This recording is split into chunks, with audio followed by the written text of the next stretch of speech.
I'm Bill Waiser. Tonight, on Looking Back, the story of how a secret political deal made at the train station at Prince Albert gave this province its first national park. Prince Albert National Park in early fall. The north wind is gaining strength, the gulls have transplanted the sunbathers, and only the die-hard golfers remain.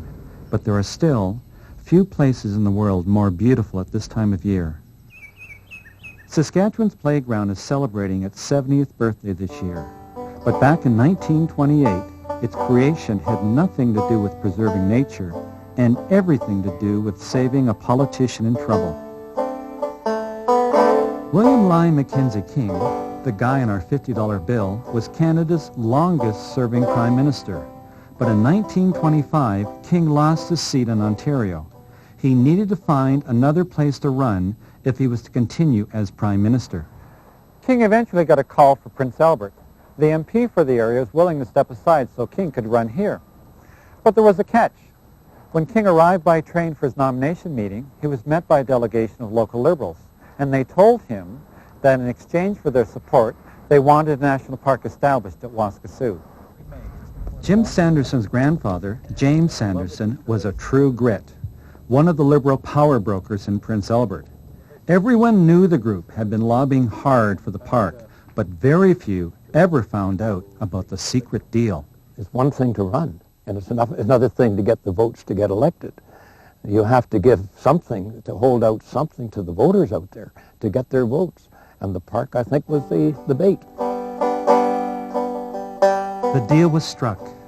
King won the by-election, and 2 years later, Prince Albert National Park was officially opened. August 10th, 1928 was quite a day. 3,000 people showed up to celebrate.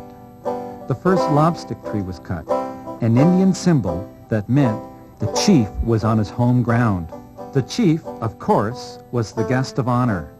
Before donning his bathing suit for a quick dip, King addressed the crowd. Naturally, not a word was mentioned about the political trade-off.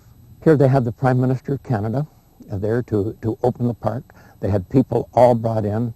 They had a huge picnic atmosphere. I don't think anyone back then would have had a political thoughts on that particular day. This was here. They'd got their park. Not everyone was happy. Parks officials in Ottawa tried to change the site, the boundaries, even the name of the park. But the Prime Minister would have none of it. Prince Albert Liberals got exactly what they wanted. Mackenzie King got to keep his job as Prime Minister. The people of Prince Albert got a national park of their own.